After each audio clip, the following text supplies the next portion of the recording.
Most people don't struggle with knowing that self-care is important. They struggle with what happens right after they try to do it.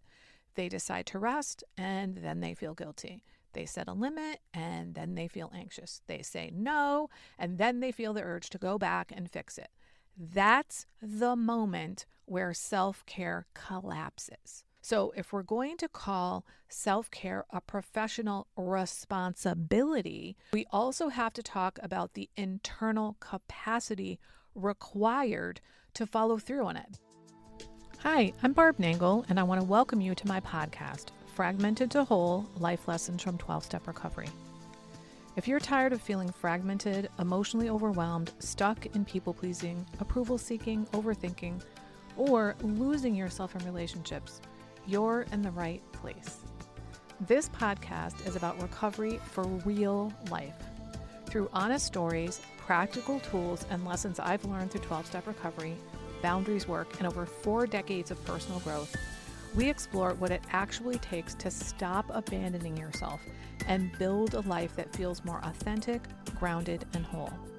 We'll talk about things like boundaries, shame, family dysfunction, reparenting, emotional regulation, self-trust, recovery, and creating internal safety so you can stay connected to yourself even when life gets hard.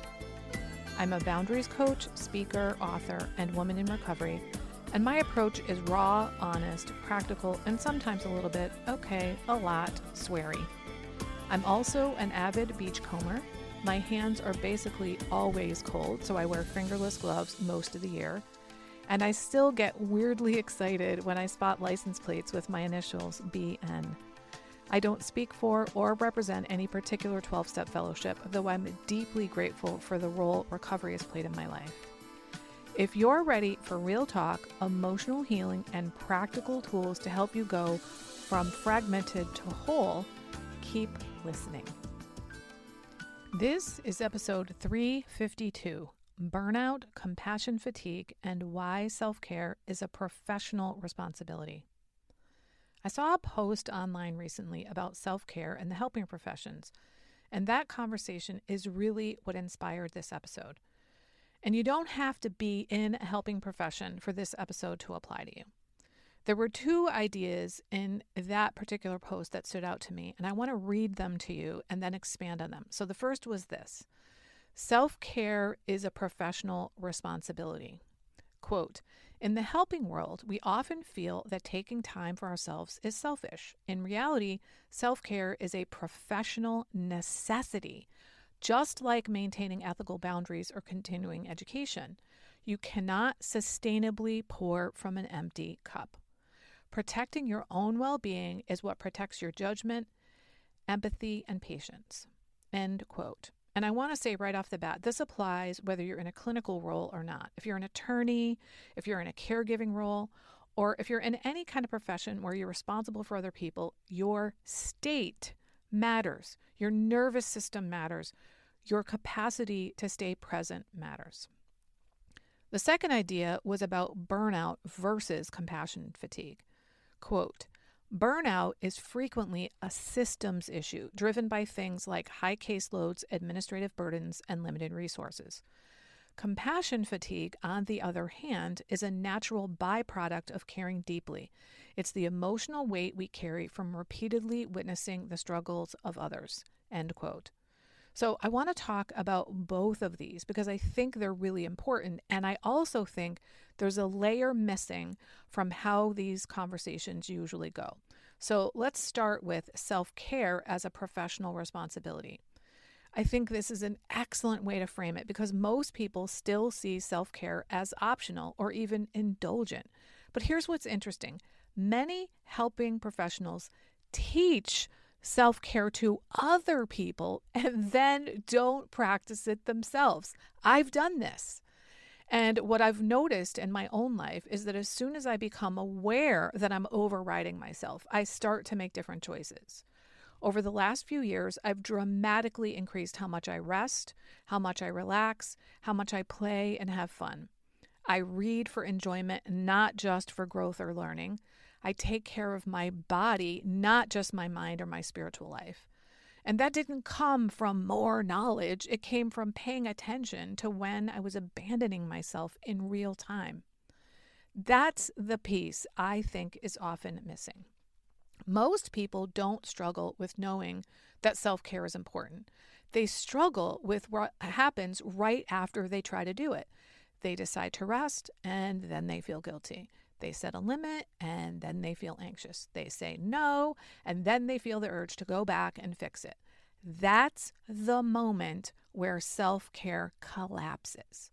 So if we're going to call self-care a professional responsibility, we also have to talk about the internal capacity required to follow through on it, because without that, it doesn't matter how much you know. Now let's talk about burnout. Yes, burnout is often a systems issue. There are absolutely environments where the workload is too high, the expectations are unreasonable, and the resources are limited. That is real. And at the same time, I've had so many clients come to me because they're burned out from what they describe as a soul-sucking job. And what we discover together is that they often have way more agency than they thought they did. Not total control, but more control than they were using. There's usually a narrative in their profession that says everyone is overworked, everyone stays late, this is just how it is. And then when you look more closely, there are often people in the same environment who are not doing all the extra work. And very often, those people are men. They have clearer boundaries. They're not taking on what isn't theirs. And the women I work with are doing more than what's required, which is why it's called extra work. So yes, burnout can be a systems issue, and it can also be intensified by a lack of boundaries, especially when you don't believe you're allowed to have them. Now, let's look at compassion fatigue. If you're in a role where you're regularly exposed to other people's pain, struggle, or trauma, of course that's going to affect you.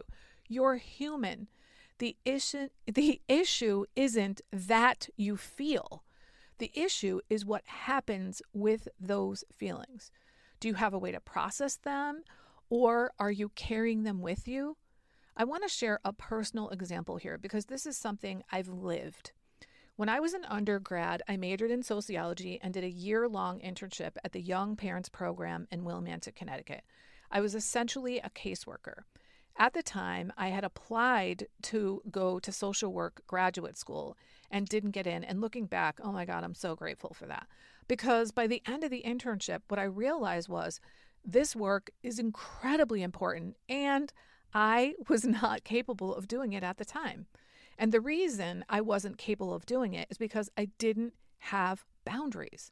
I remember one specific moment where my boyfriend came home to find me sobbing on the floor because I had taken a client to the emergency room after her father kicked her in the head. And it really fucked me up. I'm just now, as I'm recording this, connecting this to my own trauma of my father strangling me when I was a teenager. Now, if you want to hear that story, it's linked in the show notes, or you can go to episode 218. So I was completely overwhelmed by the girl's abuse. I didn't have any separation between what she was going through and what I was feeling. I was absorbing her experience, her trauma. Now, fast forward to today. I'm in a 12-step recovery. I'm in 2 12-step recovery programs, and I'm a boundaries coach. In ACA, I have heard dozens of people's 5th steps. And for those who aren't familiar, even if you are familiar with 5th steps, in ACA, it's different than other programs because in ACA, this is where people share what happened to them growing up so they can come to understand their patterns. Yes, they share, what they did, but they mainly share what happened to them. And I have heard some of the most unbelievably horrific things you could possibly imagine that have happened to human beings. And it doesn't rock me. I feel compassion for the person, but I'm not internalizing it. The difference is not that I care less now. The difference is that I have boundaries now.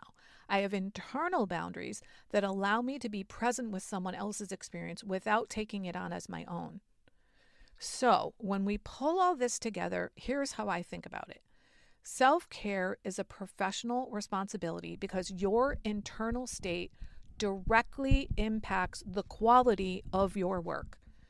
Burnout happens when the system is too much. Compassion fatigue happens when the emotional load is too much. And boundaries are what help you navigate both. But even that's not the whole story, because you can know all of this and still not change your behavior. And that brings us back to the core issue.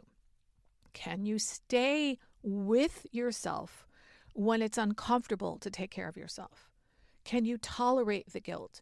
Can you tolerate the anxiety? Can you tolerate someone else being disappointed? That's what determines whether your boundaries hold. That's what determines whether your self-care actually happens. And that's what ultimately protects you from both burnout and compassion fatigue. So if you take anything from this episode, let it be this. It's not just about doing more self-care. It's about stopping the pattern of overriding yourself in the moments where it matters, because that's where everything changes. If you want help with this, this is exactly the kind of work I do with clients. Not just what to do, but how to actually follow through when it's hard.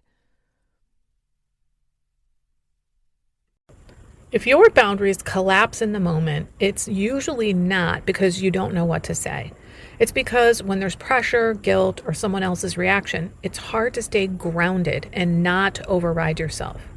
That's what we're actually working on inside my Boundary Bootcamp on May 2nd. This isn't a fast-paced workshop where you're just taking in more information. There's built-in time to slow down, reflect, and work through what's real for you so you can actually practice saying no, tolerating the discomfort, and not giving in when it matters. We'll look at what's been draining your time and energy, what matters most to you, and help you create a simple, personal blueprint so you can start showing up differently in your real life. Learn more at higherpowercc.com/bootcamp. Thanks for listening. If something here resonated, come connect with me on LinkedIn. I'm at Barb Nangle. I'd love to hear what you got from this episode. And if you'd like support building healthier boundaries in your personal, professional, or romantic life, you can book a free 30-minute Say No Without Guilt consultation at barbchat.net.